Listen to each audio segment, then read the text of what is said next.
Governatore Federiga, il 4 novembre al Sacrario di Re di Puglia è sempre una cerimonia ricca di significato. Sì, e devo dire anche una grande partecipazione dei cittadini che fa sentire la vicinanza alle forze armate della nostra popolazione, ovviamente anche la celebrazione dell'Unità d'Italia,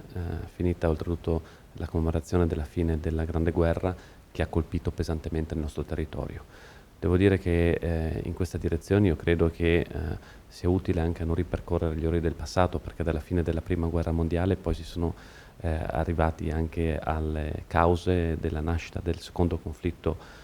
in questo continente e i drammi che le grandi dittature europee hanno portato alle popolazioni europee stesse.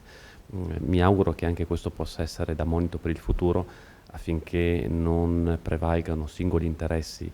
gli uni contro gli altri, come purtroppo sta avvenendo in questo modello di Unione Europea, ma si pensi invece che ogni Stato ha diritto a tutelare i propri interessi in un'ottica di collaborazione continentale.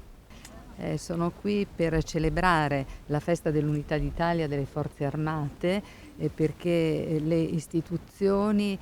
hanno il dovere di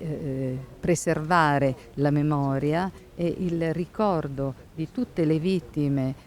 sia militari che civili. È un imperativo etico questo, perché dal ricordo, dalla testimonianza di queste vittime, dai valori che loro hanno rappresentato, dagli ideali, noi abbiamo costruito l'Italia, quei valori di fratellanza,